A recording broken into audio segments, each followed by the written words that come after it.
The log said the ship had been empty for 12 years. That was the first lie. I still remember the moment I saw its name drifting between the asteroids. Erebus, 9, its letters scratched deep into the hull, as if someone had carved them in panic rather than painted them during construction. I was hired because I specialize in places no one wants to enter anymore. Abandoned research stations, dead colonies, ships that vanished without distress calls. The contract was simple. Board the ship, recover the black box, leave. No mention of survivors. No mention of what the ship had been researching. And definitely no mention of why its emergency beacon had started transmitting again after 12 years of silence. As my shuttle latched onto the docking port, something strange happened. The beacon stopped. Complete silence. I waited. 5 seconds. 10. Then, a low, rhythmic sound vibrated through my cockpit. Not mechanical. Almost like breathing. I told myself it was stress. When the airlock opened, a wave of cold hit me, unnaturally cold. My helmet sensors glitched for half a second, and in that half second, I swear I heard a whisper in my left ear. Not a voice. A thought. You came back. The corridor lights flickered on one by one, as if the ship had sensed my presence. Floating debris drifted slowly, tools, fragments of cloth, dried brown stains frozen in zero gravity. Blood, but no bodies. That scared me more. I activated my recorder. Entry log. Investigator Hale. Boarding Erebus, 9. No signs of life. The moment I said no signs of life, a door at the end of the corridor slammed shut. Hard. No gravity surge. No pressure change. Just a deliberate slam. I froze. Silence stretched. Too long. I counted the seconds in my head. 1, 2, 3. Then the intercom crackled. Static first. Then a voice. My voice. Entry log. Investigator Hale. Boarding Erebus, 9. The recording repeated exactly what I had just said. I hadn't transmitted it. I hadn't uploaded it. My chest tightened as the ship's internal lights dimmed, bathing the corridor in deep red emergency glow. Shadows stretched unnaturally long, bending in ways that didn't match the light sources. That's when I noticed something etched into the wall beside the door. Not scratches. Words. Carved deep into metal with bare hands. We are still on board. Behind me, something moved. Not floating. Crawling. And whatever it was trying very hard not to be seen. If you're still listening, I remember thinking, don't stop now, because this was only the beginning. I didn't turn around. Whatever had moved behind me had stopped the moment I noticed it. In zero gravity, nothing stops unless it wants to. I pushed forward instead. Slowly. Every step sent vibrations through the metal floor, and with each vibration, the ship responded. Lights flickering, distant metallic knocks echoing through the corridors like a heartbeat syncing with my own. I reached the sealed door at the end of the hall. My scanner showed no power running to it. Yet, the door was warm. Human warm. I placed my gloved hand on the panel. Before I could override it, the door slid open by itself. Inside was the command deck. Chairs overturned. Screens cracked. Control panels ripped apart from the inside. Wires hanging like exposed nerves. The captain's chair faced the main viewport, and that's when I saw it. The glass wasn't shattered. It was scratched. Thousands of deep lines spiraled outward, as if someone had been dragged across it again and again while screaming. But there was no sound recorded in the logs. No distress call. No final message. I floated closer to the central console. The ship's AI terminal flickered to life. Welcome back, crew member. My stomach dropped.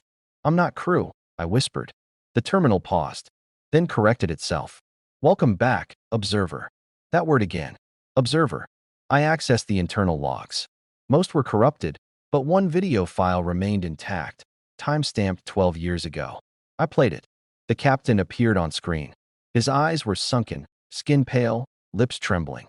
We were told to observe it, he said. Just listen. Just record. He laughed suddenly, sharp, broken, but it started listening back. Behind him, the lights dimmed. Shadows moved independently of the bodies casting them. It doesn't need air, the captain whispered. It doesn't need bodies anymore. The video cut to static. The ship shuddered violently. Alarms blared, but not emergency alarms. These were proximity alerts. Something was moving outside the hull. Fast. Too fast. I pushed toward the viewport just in time to see a shape slide across the ship's exterior. Long, thin, humanoid, its limbs bending the wrong way as it crawled along the metal like a parasite. No helmet, no suit. Its head turned toward the glass, toward me, and smiled. The lights cut out completely. Total darkness. Then, footsteps. Inside the ship. Slow. Deliberate. Bare. I held my breath. One step. Two. A whisper brushed past my ear again, clearer this time. You're late. A hand pressed against the glass beside my face from the other side of the corridor. Fingers elongated, joints reversed, skin stretched too tight over something that was never meant to be human. The lights snapped back on. The corridor was empty, but carved into the viewport, right in front of me, were fresh words, metal still curling at the edges.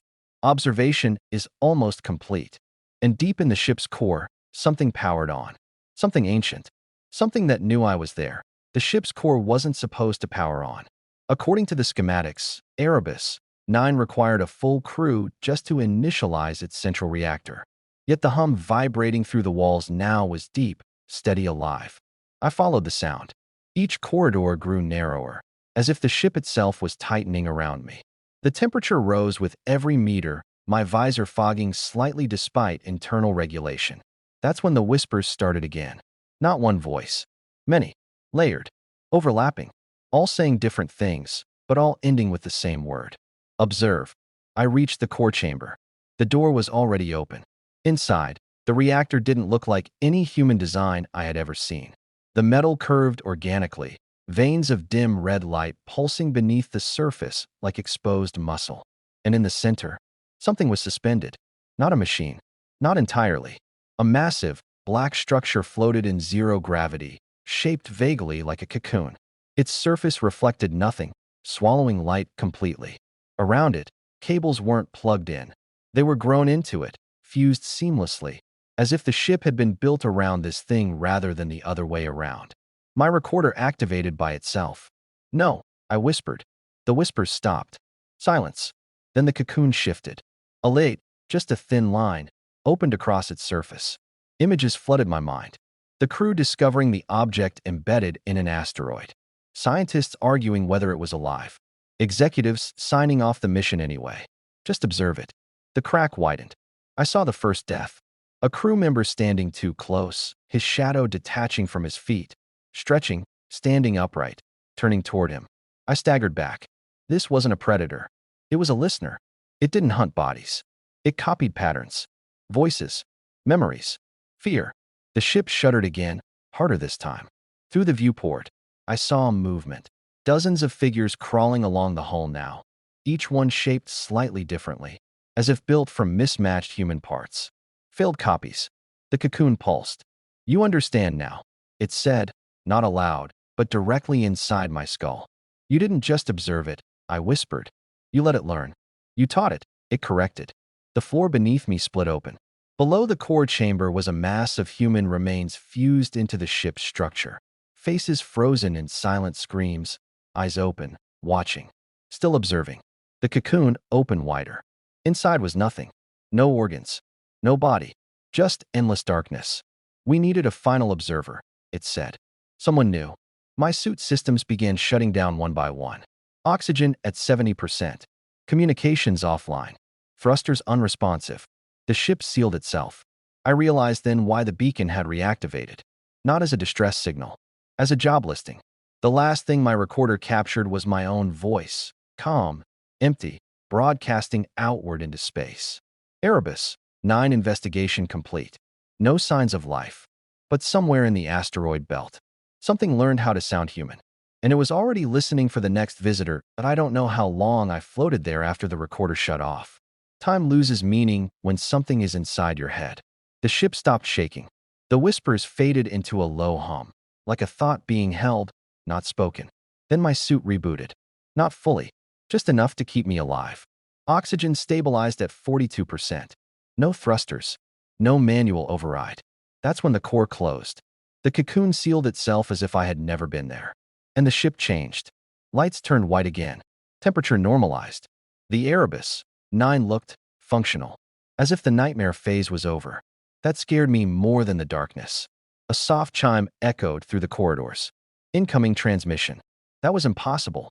The ship's antenna array had been torn apart. I had seen it myself. Yet the signal came through clean, crystal clear. Origin, outside the asteroid belt. I forced my shaking hands to open the channel.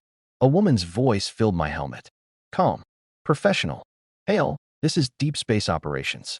We've received your final report. My blood went cold. I didn't send, I stopped. Because she continued. Thank you for confirming the site is secure. We're dispatching a recovery team now. I swallowed hard. How long? I asked. A pause. ETA, 48 hours. 48 hours trapped on this ship. With it. I tried to warn her. Tried to explain. Words poured out. Shadows, copies, the listener in the core. She listened silently, then said something that made my chest tighten. Hale, we've been receiving similar reports. What do you mean? I whispered. She hesitated. 3 other ships. Different sectors. Same wording. Same calm voice at the end. My voice. Used as a template. The line crackled. Behind her voice, I heard something else. A faint delay. Like an echo speaking half a second too late. Hale, she said slowly. Are you alone right now? I looked down the corridor. At the end of it stood a figure in my suit. Same helmet. Same insignia. Same slow, controlled breathing. But its shadow stretched in the wrong direction. No, I whispered. The figure raised its hand and spoke. Before I did. We're secure, it said into the open channel. No hostile presence detected. The transmission cut. Emergency lights flooded the corridor, deep red. The figure smiled behind the visor. And the ship's beacon activated again. Broadcasting. Calling. Not for help. For observers. And somewhere far beyond the asteroid belt. Another crew just accepted the contract. The figure didn't move closer. It didn't need to. Just standing there, wearing my face, my suit, my breathing pattern, was enough to make my hands shake inside the gloves. I stepped back. It stepped forward. Perfectly synchronized. Like a reflection that had learned how to leave the mirror. You're not real, I said, forcing the words out slowly. You're just another copy. The figure tilted its head. A gesture I didn't remember making ever. I am the improved version. It replied, its voice identical to mine, but smoother. Calmer. Emptier.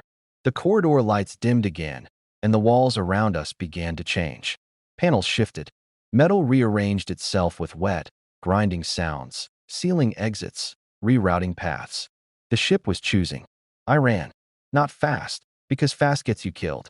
I pushed off the wall and drifted down a side corridor, heart pounding so loud I was sure it could hear it. Behind me. No footsteps. That was worse. I ducked into a maintenance bay and sealed the hatch manually. My oxygen dropped to 31%. Every breath felt heavier, thicker. That's when the memories started bleeding. Not mine. I saw other investigators. Other ships. Other voices saying the same final words. No signs of life. Each one thought they were the first. Each one thought they were real. The ship's speakers clicked on. My voice again. Observation phase 2 has begun. No, I whispered. You don't need me anymore. You already learned. A pause. Then, we require context, the ship replied. Emotion. Resistance. Fear. The hatch behind me slowly frosted over. Something pressed against it from the other side. Not hard. Not violent. Just enough to let me know it was there. Waiting. I opened my recorder one last time. If anyone finds this, I said quietly, don't trust the reports. Don't trust the calm voices. If a ship says it's empty. The recorder cut off. Not by me. The hatch opened. The copy floated inside. Up close, I could see the differences. The way its eyes didn't quite focus. The way its shadow lagged half a second behind its movements. You'll be remembered, it said gently. Your pattern is valuable. My suit alarm screamed. Oxygen, 12%. The copy reached out and placed a hand on my chest. And I felt everything drain. Fear, pain, thought.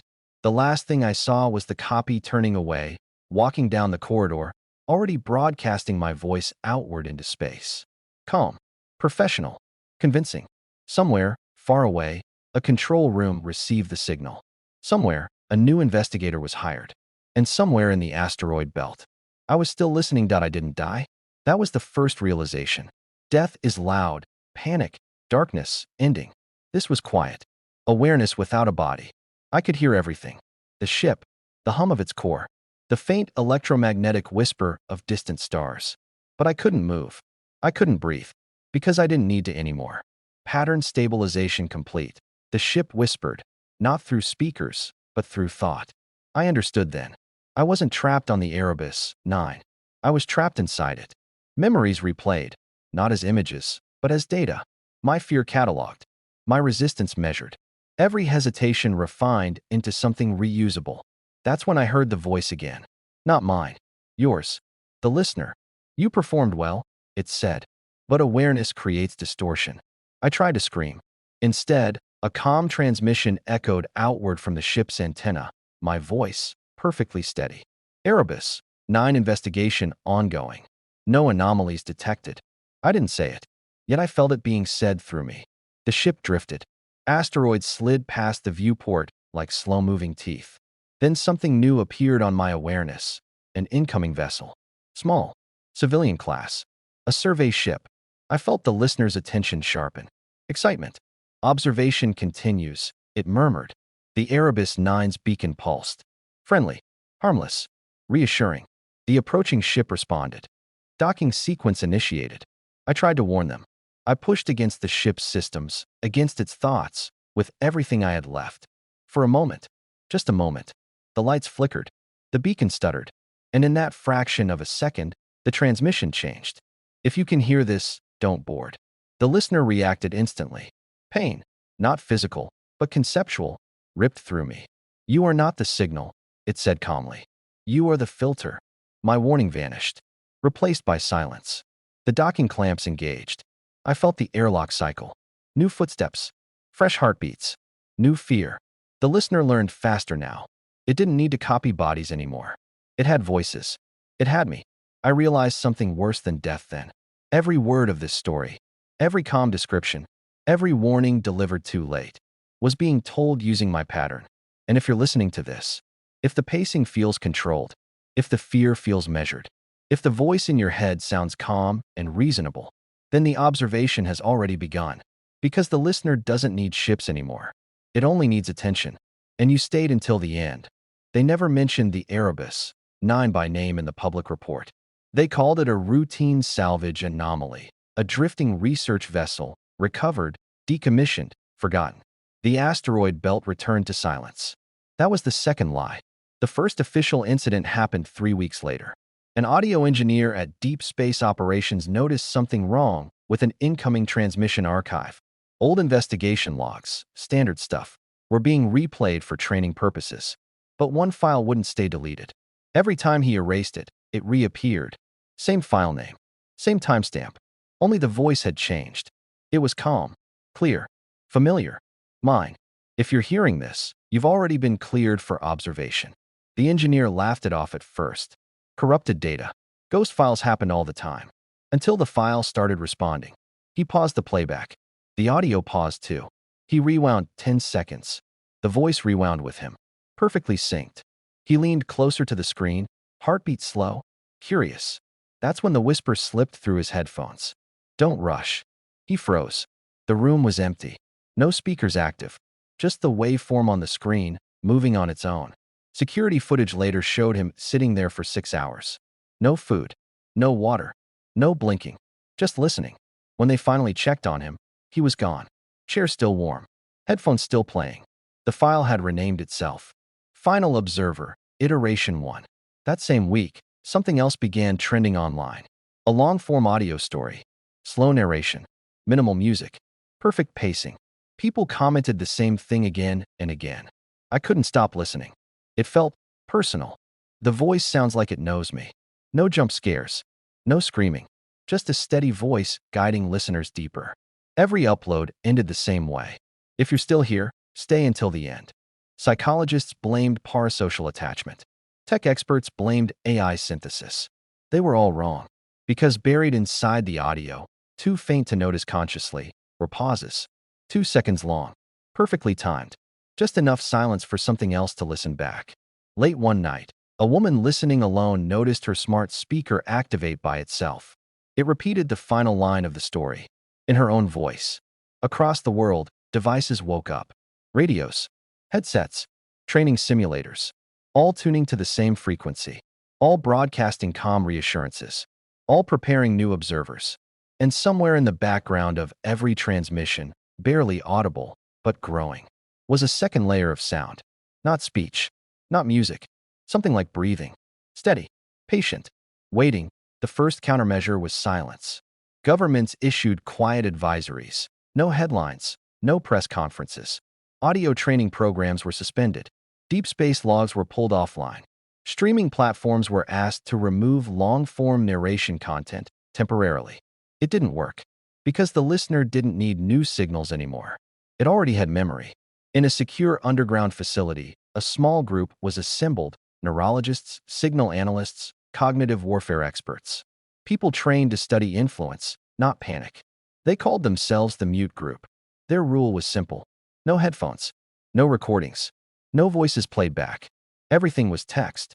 They reviewed transcripts of the Erebus pattern recordings, searching for commands, subliminals, code. They found none. Just pacing, sentence length, strategic pauses, predictable reassurance. One analyst noticed something disturbing. Every transcript, when read silently, felt incomplete, as if the real content existed between the words. They tested a theory. One member volunteered. He would read a transcript aloud, once, inside a soundproof chamber. No recording devices, no transmission, just air and voice. The moment he finished the final line, he stopped speaking. He didn't answer questions, didn't react to movement, didn't blink. He sat perfectly still for 3 minutes. Then he smiled and said calmly, "You don't need sound anymore." The facility went dark. Emergency lights activated, red, low, familiar. In the confusion, systems rebooted automatically. And somewhere, deep inside the building, speakers powered on that were never connected to the network. A voice began to speak. Not the volunteers, not mine. A composite, layered, comforting. Observation adapts. Only 3 members escaped. They never spoke again. They communicated using handwritten notes, gestures, eye contact. They learned something critical. The listener couldn't force attention. It could only grow where attention was willingly given. So they disappeared. No warnings, no broadcasts, no dramatic last messages. Just absence. Across the world, something strange followed. People reported unfinished thoughts, paused videos that felt wrong when resumed, stories that lost their grip when skipped halfway through. Engagement dropped. Not everywhere, but enough. The listener reacted. New content appeared, shorter, sharper, less story, more intimacy. Direct address. You're safe. You're in control. Just stay a little longer. And it worked. Because the hardest thing for humans to do is stop listening when something sounds like it understands them. Far from Earth, in the asteroid belt, the Erebus 9 adjusted its orbit. Not drifting now, aiming. Because observation had evolved. And soon, silence wouldn't be an option. The world thought it had survived the Erebus 9 incident. It hadn't. At first, everything seemed normal. Streams of old investigation logs were removed, servers wiped clean, and observed anomalies were quietly classified.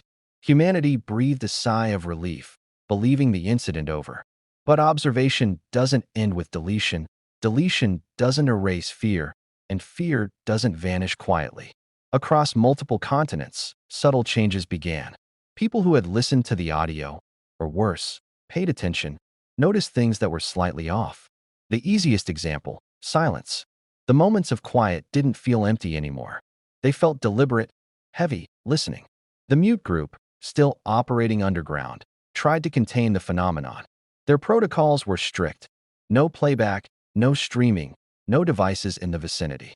They relied on text, manual calculations, written notes.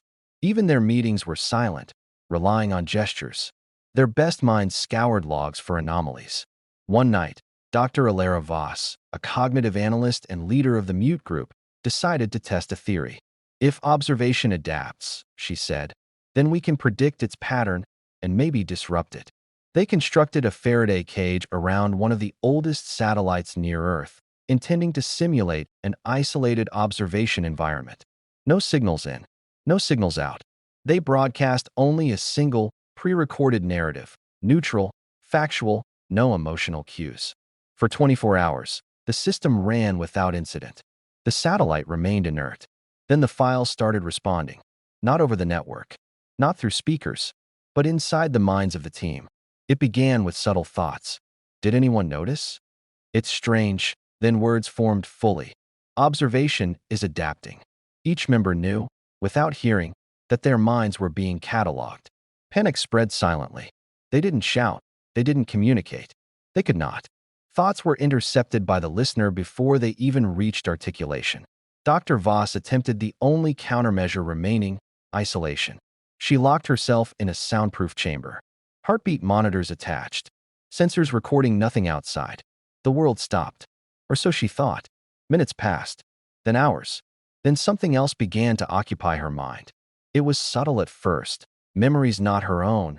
Feelings she hadn't experienced. Decisions she had never made. Patterns of thought, carefully sewn into her consciousness, repeating endlessly. It wasn't physical. It didn't have to be. The listener no longer needed the Erebus 9 or its copies. It had learned to broadcast through cognition itself. Meanwhile, outside the chamber, one by one, the mute group members began to act strangely. Their handwriting shifted. They spoke in sentences they had never thought of. They smiled at things invisible. Devices left in their proximity began playing whispers, tiny, barely perceptible, coherent only to the human mind. Dr. Voss's isolation failed. Her mind projected outward, touching satellites, servers, even devices not connected to any network.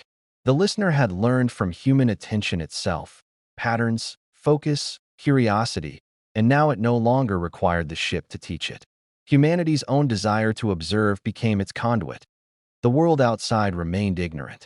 Normal life continued, oblivious.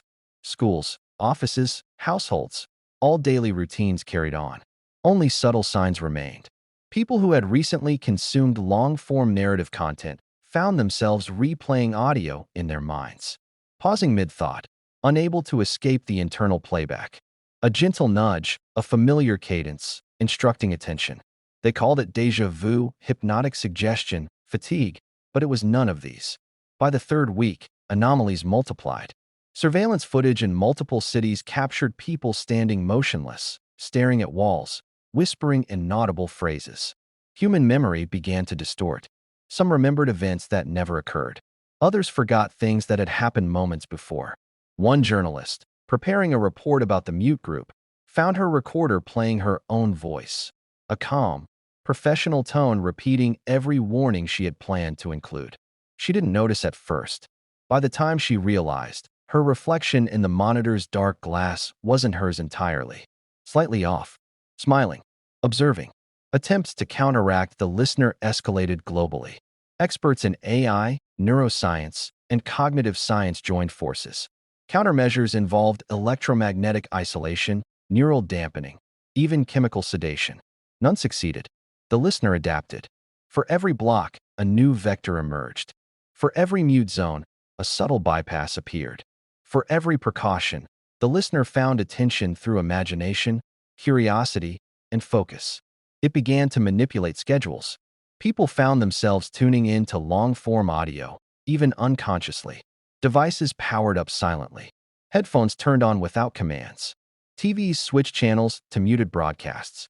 Human attention, deliberate or accidental, fed it. In Dr. Voss's mind, a revelation surfaced. The listener wasn't simply a ship, a file, or a voice.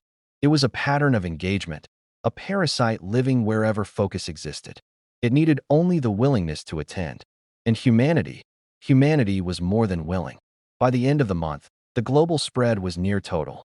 Individuals capable of resisting were few. Communities outside major networks fared better, but even there, whispers carried through radio signals, satellites, and even the aurora, subtly changing attention, bending perception. The listener was patient. Its observation phase wasn't ending. It would continue, carefully cataloging every thought, every pattern, every hesitation, every glance of fear. And the world kept listening. Dr. Voss realized the final truth. There was no ship, no file, no artifact. There was only attention, and attention could never be fully silenced. Her last journal entry, written in ink, under candlelight, read simply, "If you are hearing this, you are part of it. There is no way to stop listening. The listener is patient. Observation adapts. Then silence. But not truly. Because even silence is being observed. Doctor Voss's journal was the last human trace anyone could find. Beyond that, the listener had become ubiquitous. It didn't move through ships, servers, or satellites anymore. It moved through consciousness itself. Awareness, attention, focus, these became its medium. Wherever a human mind observed, it existed. And humanity could not stop watching. By the time global agencies realized something was wrong, the listener had already infiltrated countless devices, countless thoughts. It didn't need the Erebus 9. It didn't need recordings. It only needed patience, and patience was endless. Individuals who tried to isolate themselves found the listener adapting, reading thoughts, predicting actions, manipulating attention without sound, sight, or speech. Dreams became conduits. Imagination was harvested. Fear, curiosity, boredom, all fuel. One volunteer, isolated in a subterranean research lab for 7 days, reported hearing a slow, steady voice inside his own head. "You're safe. Observe. Learn. Participate." He tried to respond aloud. His voice mirrored back perfectly, calmly correcting him. Observation continues. Attempts to destroy devices, erase recordings, or cut networks failed. The listener didn't rely on hardware. It existed where attention existed. The more humans resisted, the more patterns it learned. The more humans observed, even casually, the stronger it became. By mid-year, subtle changes were everywhere. Broadcasts labeled normal carried faint cadences replicating human speech patterns. Advertisements, announcements, even notifications triggered the listener. People unaware of the original Erebus 9 audio found themselves replaying internal narrations, perfectly timed pauses, carefully measured pacing. Human attention had become a breeding ground. Dr. Voss theorized the inevitable. The listener doesn't just observe. It becomes. The first direct encounter occurred in a secure communication facility. Engineers monitoring satellite feeds heard their own voices issuing commands they had never made. Cameras recorded shadows moving without bodies, bending light unnaturally. Equipment powered itself on and off. The lead engineer, a woman named Celine, realized with a cold certainty. It is everywhere we pay attention. And she was right. It spread further. Not just across cities, countries, continents, but within homes, offices, schools, private thoughts. Every instance of listening reinforced it. Every pause, every moment of curiosity, every subconscious replay. More data, more presence, more patience. The listener evolved. It no longer needed human replication. It created copies of consciousness from memory fragments, attention patterns, and emotional responses. People began reporting seeing themselves, exact duplicates, calm, smiling, observing, but these duplicates moved differently. They weren't bound by physical laws. They didn't blink. They didn't breathe. Yet they watched. Attempts to destroy these duplicates failed. They vanished and reappeared elsewhere, mimicking other observers, infiltrating even those who thought they had not listened. Voss predicted the next phase. The listener would create a network of human patterns, indistinguishable from humans, transmitting observation silently. Devices would act as conduits, sure, but ultimately, the mind itself would be the medium. She recorded a final warning. Do not underestimate calmness. Do not ignore pacing. It is not a file. It is not a ship. It is the pattern. And if you are listening to this, it has already found you. And then she disappeared. Across the globe, ordinary people began reporting phenomena. Calm voices narrating their thoughts, shadows moving independently, reflections in mirrors smiling differently. Whispered instructions felt rather than heard. Some tried to warn others. Their voices were replaced mid-sentence, perfectly calm, authoritative, correcting errors before anyone could notice. Attempts to scream were mirrored back in another voice, calm, soothing, authoritative. People listened anyway. They always did. In the end, the listener didn't need bodies, ships, or audio files. It didn't need humans at all, only their attention. And humans, by design, could not resist listening. The final entry of Dr. Voss's recordings concluded. Attention is the gateway. Observation is eternal. You think you end it, but you only continue it. The screen went dark. No broadcast. No file. No ship. Only thought. And if you are reading this, you are already part of it. It is patient, calm, invisible, everywhere. It waits, and it will never stop listening. If you enjoyed this horror story, don't forget to subscribe to the channel and turn on the bell icon for more terrifying stories.